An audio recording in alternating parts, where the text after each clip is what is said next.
Eddie Gein, the Butcher of Plainfield, a long cinematic true crime story inspired by real events. Prologue: the nightmare that inspired horror. Some monsters are born in darkness, others are created by it. For decades, the name Ed Gein has haunted American criminal history. His crimes inspired some of the most terrifying horror villains ever put on screen, from Norman Bates in Entity movie, Psycho, 1960 film, to Psycho's As Chainsaw Mass, the Texas Chainsaw Massacre, Silence of the Lambs, the Silence of the Lambs tie-in. The real Ed Gein wasn't a giant maniac wielding a chainsaw. He wasn't a smooth-talking serial killer. He wasn't hiding among crowds. He lived alone on a rundown farm outside a tiny Wisconsin town. Quiet, polite, awkward, the kind of guy people barely noticed. And that's what made the truth so terrifying, because nobody suspected what waited inside that farmhouse. Nobody could have imagined it. Chapter 1. Plainfield, Wisconsin. Population a few hundred people. The kind of place where everyone knew everyone. Cornfields stretched toward the horizon. Dusty roads cut through farmland. Church bells echoed on Sundays. Life moved slowly. People worked hard. Neighbors trusted each other. Crime was almost unheard of. Then there was Ed Gein. Most locals knew him as an oddball. He laughed at strange times, talked about bizarre subjects, had poor social skills, but nobody considered him dangerous. Kids sometimes made fun of him. Adults mostly ignored him. He did odd jobs around town, babysat children, ran errands, helped with farm work. He seemed harmless. A little weird, but harmless. The town couldn't have been more wrong. Chapter 2. Augusta Gein. To understand Ed Gein, investigators would later discover you had to understand one person, his mother, Augusta Gein. She was deeply religious, strict, controlling, and obsessed with the idea that the world was sinful. She taught Ed and his older brother that women were immoral, that society was corrupt, that temptation existed everywhere. Her sons were isolated from normal friendships. They rarely socialized, rarely dated, rarely experienced ordinary childhoods. Ed adored his mother. He treated her like a saint. Every word she spoke became law. Every opinion became truth. Every criticism became reality. As years passed, that attachment grew stronger and stronger and stronger until it became the center of his entire existence. Chapter 3. A Lonely Farm. The Gein farm sat far from town. Old buildings, weathered barns, fields stretching into emptiness. After Ed's father died, life became even more isolated. Then tragedy struck again. His brother died under suspicious circumstances during a brush fire. Authorities ruled it accidental. Questions lingered, but no charges were ever filed. Not long afterward, Augusta suffered a stroke, then another. Finally, she died in 1945. Ed was 39 years old, and completely lost. The one person he worshipped was gone. The woman who controlled every aspect of his life had vanished forever.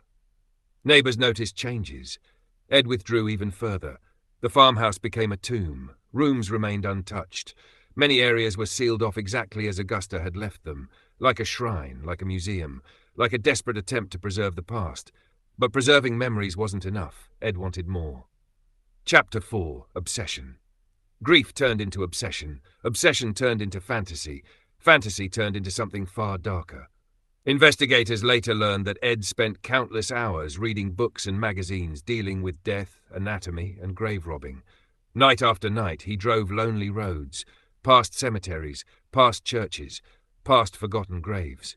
According to his confessions, he would sometimes dig up recently buried bodies, women who reminded him of his mother, women who fit the image he had built inside his mind. He wasn't seeking money. He wasn't stealing valuables. He wanted the bodies themselves.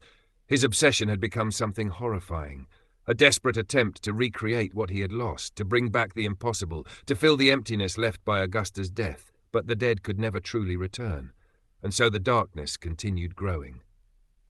Chapter 5. Mary Hogan vanishes. In 1954, a local tavern owner named Mary Hogan disappeared. One moment she was tending her business, the next she was gone. No witnesses. No clear motive. No answers. People searched. Rumors spread. Investigators struggled to find evidence. The case slowly went cold. Years later, authorities would connect her disappearance to Ed Gein, the quiet farmer nobody suspected, the harmless handyman, the strange neighbor everyone overlooked, the monster hiding in plain sight.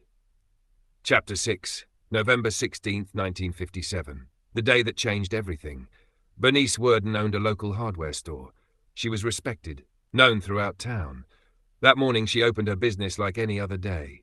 She never returned home. Customers arrived. Something felt wrong. Soon investigators were called. Inside the store they found blood, a disturbing amount of blood. The evidence suggested violence. A sales receipt revealed one important clue: the last customer, Ed Gein. Suddenly the strange farmer became the prime suspect. Deputies drove toward the Gein property. The sun was setting. Shadows stretched across the fields. The farmhouse stood in darkness, silent, waiting. Nobody knew they were about to enter one of the most infamous crime scenes in American history. Now Chapter 7. The House of Horrors. Flashlights pierced the darkness. Deputies stepped inside. Dust filled the air. The smell was overwhelming. Then came the discovery. Bernice Worden's body. The scene shocked even experienced officers. But worse horrors waited throughout the house. Human skulls, human bones, skin, objects fashioned from human remains. Investigators moved room by room. Each discovery seemed impossible. Lampshades, masks, decorations, furniture, evidence of grave robbing, evidence of unimaginable obsession. One officer later described it as the most horrifying scene he had ever witnessed. The farmhouse wasn't merely cluttered, it was a nightmare made real, a place where reality felt like a horror movie. Only this wasn't fiction.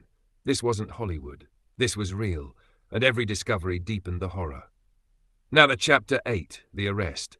Police arrested Ed Gein shortly afterward. The reaction surprised everyone. He didn't behave like a movie villain. He wasn't raging, wasn't threatening, wasn't violent. He appeared calm, soft-spoken, cooperative, almost friendly. That calmness disturbed investigators. How could someone connected to such horrors seem so ordinary? As questioning continued, Gein admitted to grave robbing and eventually confessed to killing Bernice Worden and Mary Hogan. Investigators spent months sorting evidence, trying to understand his motives, trying to understand his mind, trying to understand how a lonely farmhand became one of the most infamous criminals in American history. Some questions would never be fully answered. Chapter 9. The Mind of Ed Gein. Psychiatrists studied him extensively. Many concluded that Gein suffered from severe mental illness. His fantasies blurred the line between reality and imagination. His obsession with his mother dominated nearly every aspect of his life. The crimes appeared connected to loss, loneliness, isolation, and a desperate desire to recreate the world he had lost. But understanding isn't the same as excusing. The suffering left behind was real. Families lost loved ones. Communities lost their sense of safety. An entire town was forced to confront a nightmare hiding nearby. Chapter 10, the trial. Because of findings about his mental state, Gein was declared legally insane and unfit for a normal trial process. He spent years in psychiatric institutions rather than a traditional prison. There he remained for the rest of his life. The farmhouse eventually disappeared. But the story never did. Books were written, documentaries were produced. Researchers continued studying the case. The legend grew larger with each passing decade. Chapter 11. Hollywood's dark inspiration.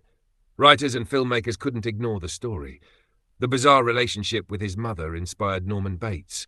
The disturbing use of human remains influenced Leatherface. Themes from Gein's crimes later echoed in Buffalo Bill. Hollywood transformed reality into fiction.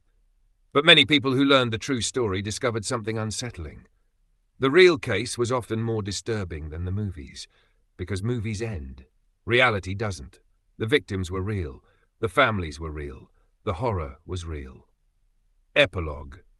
Ed Gein died in 1984, but his name never disappeared. Nearly 70 years after investigators entered that farmhouse, people still discuss the case. Not because he was the deadliest killer. He wasn't. Not because he committed the most murders. He didn't. The reason the story survives is simpler. It revealed how darkness can exist behind an ordinary face. A quiet farmer, a lonely man, a forgotten road, a small American town, and a farmhouse hiding secrets so shocking that they would forever change true crime history. The cornfields of Plainfield still sway in the Wisconsin wind. The roads remain quiet. The town still exists. But the shadow of Ed Gein remains. A reminder that sometimes the most terrifying monsters are not the ones from horror movies. They are the ones who once lived next door.